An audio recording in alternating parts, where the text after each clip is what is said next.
not fun, as it were. I was just thinking about Australia recently, your first holiday since 9/11, and what fun we had. I was just thinking in particular when we went over to New Zealand, and our trip down to oh yes, to good old Mata. Yes. Anyone here heard of Mata? Fantastic. Is that because I told you, or you know? We were going. We couldn't get there. Oh, I see. Right. Mata, about 2 hours south of the wall. Okay, New Zealand, a lovely place. It really is a good place to raise your kids. Particularly, they'll hate you and become Hell's Angels and go and work in Australia. But when it's time for them to have kids, they'll go back to New Zealand because it's a good place to raise your kids. And we drove, first of all, what was our little name of our driver? Yvonne. What was our nickname for her? Jeremy Clarkson. The stick. Yes, on the way back. She drove like Jeremy Clarkson on the way down there, and the stick on the way back. Police will know why. She was driving while talking to us, we were in the back, and she's like leaning over and more dance on this highway, and the highway in New Zealand,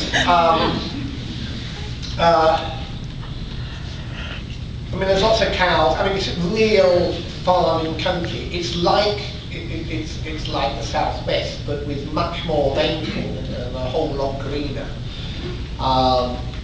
And it's the same sort of pattern of farm. Till you come to the reasonably small town that is, you know, the big city, the farm around. When we got out, because we were going to Hobbiton, we got out of the car at a place called Mata. And we'll do this in unison. Terry got out one side of the car, I got out the other, and without any reference to each other, we looked at each other and we did this. Bum, bum, bum, bum, bum, bum, bum.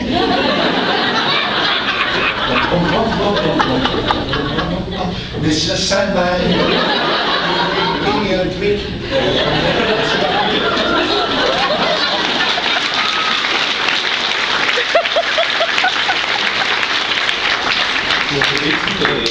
The reason being that, well, we walked into the 1950s. Yeah. I mean, it had a milk bar, and I had a milkshake so big they must have brought in another cow.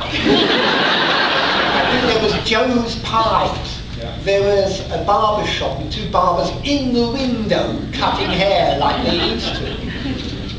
We needed to buy some scissors, and they said you need to go to the scissor shop, and there is a shop that just. I want, you know, before my life is over, I want to go back to Mata. I do too. Yeah. Mata was fantastic. And we really enjoyed the time there. I'm not making fun of it. It was the old lady sort of looked as if she was about to cross the street, and it was a very small street.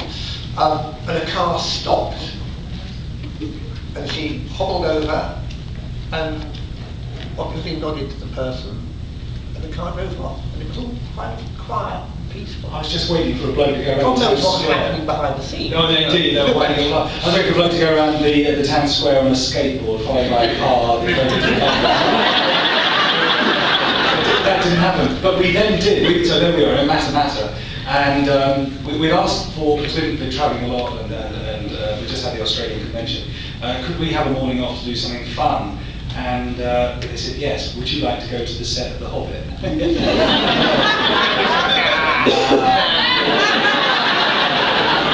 And Jeremy Clarkson said, go on. So we did. I can tell you something about Hobbit holes. They don't have a privy. And that, I had to sign a disclaimer, a $5 million indemnity that I would not publish any photographs that I took online. We're allowed to talk about it, we can say what we want. So nobody photograph what I'm about to show you, but that's the view from Bilbo Baggins's house.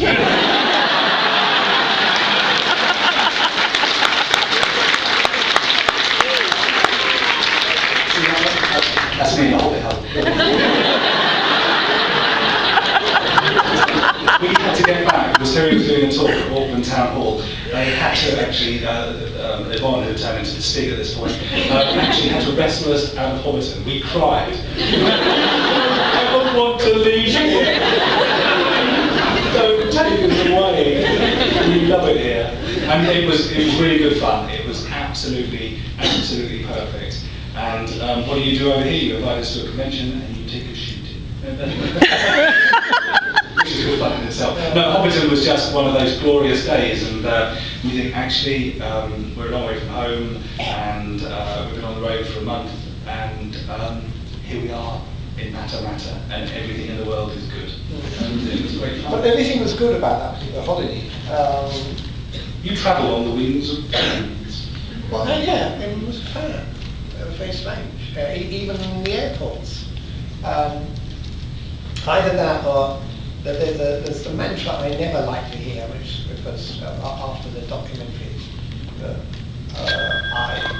I saw how my granddad died, and I wouldn't like a daughter, something like that. But the other one is, well, put it like this. Lynn and I gone to Ayers Resort. We've been there many times before 9/11, which rather freaky out. And she was going to drive a car from Avis. And when we got there, they were all a bit snotty, and it was Anzac Day, and you have to be here between certain times, and the rest of it. And I said, let's deal with this like millionaires. And I found a place in Ayers Resort, which is more or less in the centre of Australia, that did guided tours for 1 or 2 or 3 or 4 people or whatever.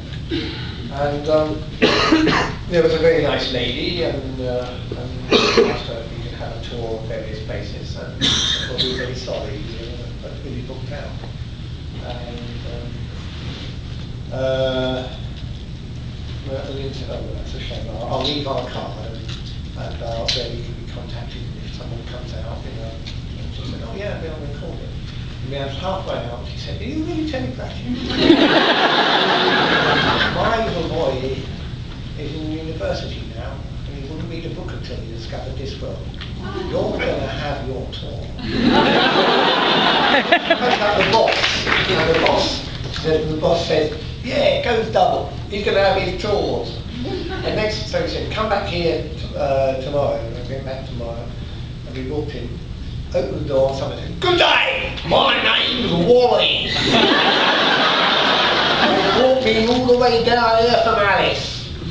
And Wally said, we got in this 4x4, we went all around. Actually, most of bloody Australians. That's what Australia is, it's miles and miles of bloody Australia.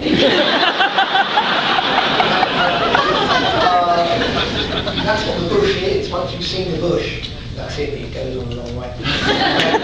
We went and met some of his Aboriginal friends, and went to sort of places that the average tourist would get to go. Went up to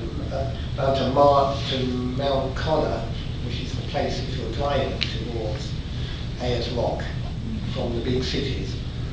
If you're a tourist, you'll think you've seen Ayers Rock, you'll see Mount Connor, which is actually rather more interesting. And that was really fun. And we even spoke to an Aboriginal lady who was part of a song group, told us the story. And that was really good stuff. And Wally was a fan. And the Aboriginal lady wasn't, but we can't have a But the boss of Ayers Rock Resort was obviously a fan, because he asked me about, what I thought of the resort, why I'd been come all these times. And I was chatting to him, and I said, by the way, could we have a checkout, early checkout, or late checkout? And he said, yeah, of course, absolutely. I know what time the plane is going. Oh, fanboy. And so, and he said, oh, no, I'll drive you to the airport, which is a little way from the resort. I said, well, I don't need to do that. No, it's my pleasure. So, we go to the airport, and I said, I've got out of the car. Thank you very much indeed, David. No, I'll come with you. Okay. So he comes into the airport, walks past all the queues, takes us to the head of check-in. Well, Audrey, can you get Secretary Lady Pratchett? Yes, the girl takes us to the head of the security line. Then they find some comfy chairs for us as we waited for the plane. And I said to him, "Are you some kind of tyrant or what?" He said, "Well, see, it's my airport."